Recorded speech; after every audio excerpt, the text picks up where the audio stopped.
Test 9. Questions 1 to 3 refer to the following conversation. Hi, Brianna.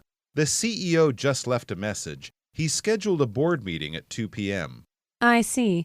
Since I have to attend that, call Jim at Bakersfield and move our lunch up to 11:30. What's today's meeting about?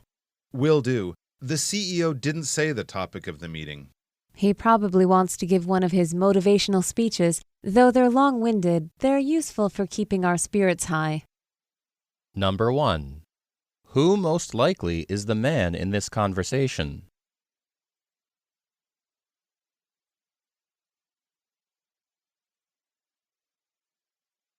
Number 2. What does the woman want the man to do?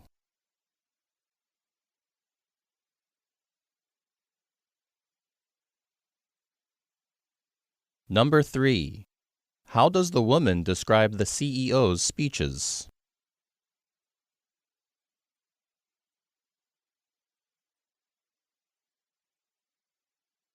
Questions 4 to 6 refer to the following conversation. You said the other day that you were worried about some stocks you were holding. Did you decide to sell them? Right. Well, they've been losing money recently. I saw my advisor and he said that they should be buoyed in the coming months by the U.S. election results. I guess you don't need to worry too much then. It's better to think about the long term rather than the short term anyway. I'm glad I got advice first. Otherwise, I might have done the wrong thing, and that would really make my husband raise his eyebrows. Say, would you mind passing on your advisor's information? I'm looking to reshape my portfolio. Sure, I'll shoot you an email later this afternoon. Number 4. What kind of advisor did the woman see?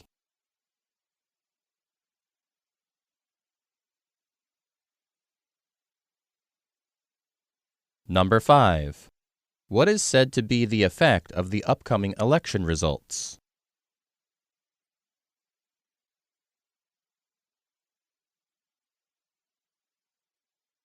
Number 6. What does the male speaker want to do?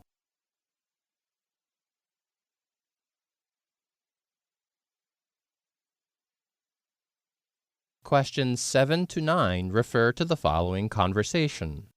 The people working on the space program are all upset. It looks like their operations will be short-circuited for a while. I hadn't heard about that. It must be something pretty bad. Basically, there's a lack of interagency coordination. The space program has funding, yet at the same time has rules that prevent it from spending the money. Is there any chance those laws could be changed? Not likely. They are fairly new laws that were sponsored by the president. He won't let those laws change as long as he is in office. It sounds like we need to elect someone new who can straighten out this mess. Number 7. What problem has the space program encountered?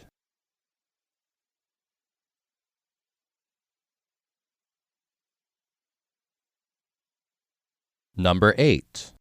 What does the man say is the cause of the problem?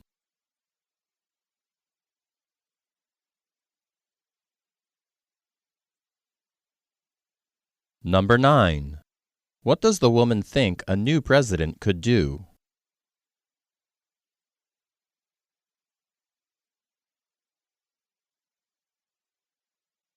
Questions 10 to 12 refer to the following report. Nebraska Senator Mecrum Bancroft announced his retirement today after a 55-year career. Bancroft started out his career during his university days when he established a literacy committee. Bancroft headed that committee, which educated illiterate people in developing countries for 1 decade. His work gained him the notice of the president, who appointed Bancroft the Minister of Foreign Affairs. After 5 years in that role, he announced his candidacy for the legislative branch of government. He continued to serve in that role until today's announcement. Number 10. What is the purpose of this report?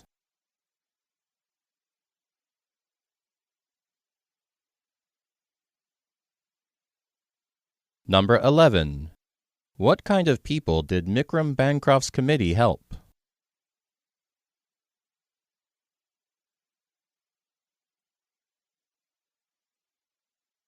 Number 12. Which position did Mecrum Bancroft hold for the longest amount of time?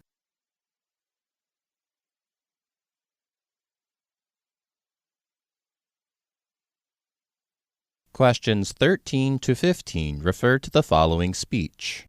Ladies and gentlemen, my opponent wants to rip up the agreement to protect the ozone layer. The policies he's proposed will shake up the economy, which we don't need right now. He's claimed that he has beaten the odds to be in his position as a candidate for the presidency, but that statement is, at best, hyperbole. The fact is that my opponent comes from a wealthy family and is able to buy votes. He makes promises to big businesses that will make them richer, but make the average citizen earn less. If you vote for me, you'll be voting for a proven economic and military strategist. I hope you'll make the right choice tomorrow. Number 13. Who is the speaker?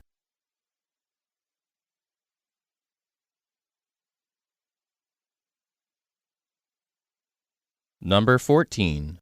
What does the speaker say about her opponent?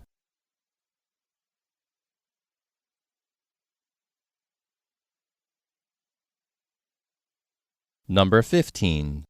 How does the speaker describe herself?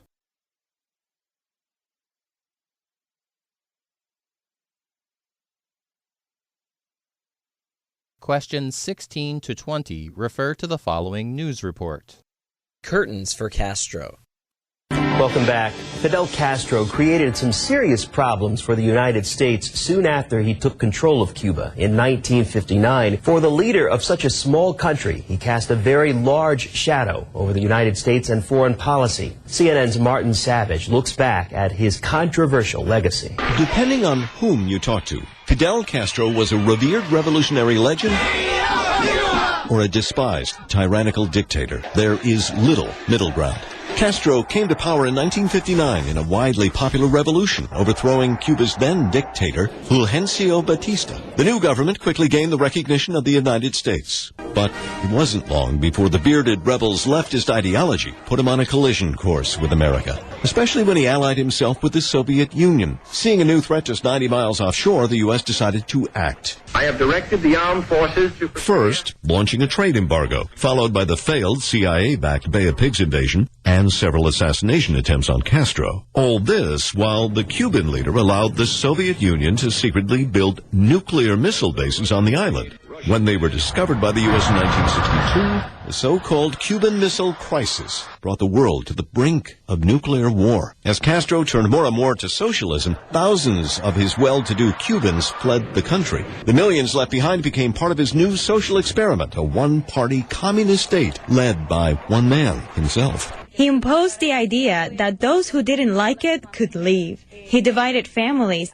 Many saw positives: education and healthcare for all, racial integration. What Fidel achieved in the social order of this country has not been achieved by any poor nation and even by many rich countries, despite being submitted to enormous pressures. But critics say it came at a terrible cost. The dreams of freedom that they'd given the Cuban people were turned into the nightmare we live today, because we have a totalitarian regime in which all basic liberties have been abolished. What Castro never managed to achieve was economic prosperity, even with years of subsidies from the Soviet Union. For that, Castro always blamed the United States and its embargo. But many blamed the man himself. Opponents were often dismissed as traitors, imprisoned, or exiled. As more and more dissidents ended up under arrest, Castro became the target of international condemnation. But like so many times before, Castro never backed down, proudly defending his record on human rights. There hasn't been a single case of death squads here. Never has a person disappeared in Cuba, which has been common practice all over Latin America. So we feel proud of our clean record with relation to this problem. Call it pride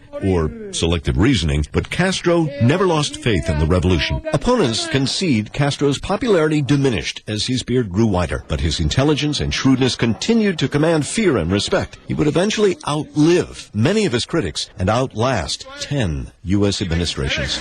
In the end, it was illness, not Washington, that forced him to retire, passing Cuba's leadership to his younger brother, Raul. In his last years, Castro appeared only occasionally, mostly in photos, looking frail. At times he tried to play the role of elder statesman, but more and more he simply seemed inconsequential. The Cuban government has been very agile. It has slowly removed him from the scene. It would have been one thing if he had abruptly died back on July 31st, 2006. Instead, his image and importance have slowly faded. Castro always insisted death was not something he feared. And I have never been afraid of death. ni preocupación. And I have never been concerned about death. He aprendido a no sentir apego por los cargos, feel attached to ni positions, por eso que llaman and not to poder. feel attached for that which is called power. That latter statement seems ironic, coming from a man who almost single-handedly dictated over Cuba for nearly half a century. Number 16. What is the main topic of the report?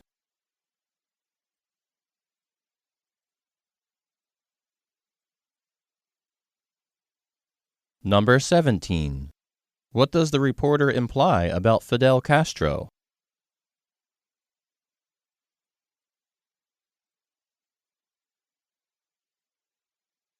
Number 18.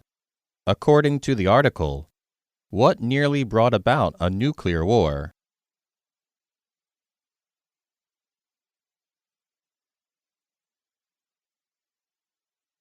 Number 19. What caused Castro to retire?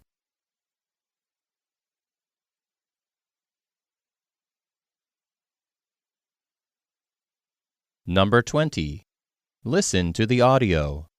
What is the reporter's attitude toward Castro's statement? Castro always insisted death was not something he feared. Y nunca he sentido temor, And I have never been afraid of death. ni preocupación. And I have never been concerned about death.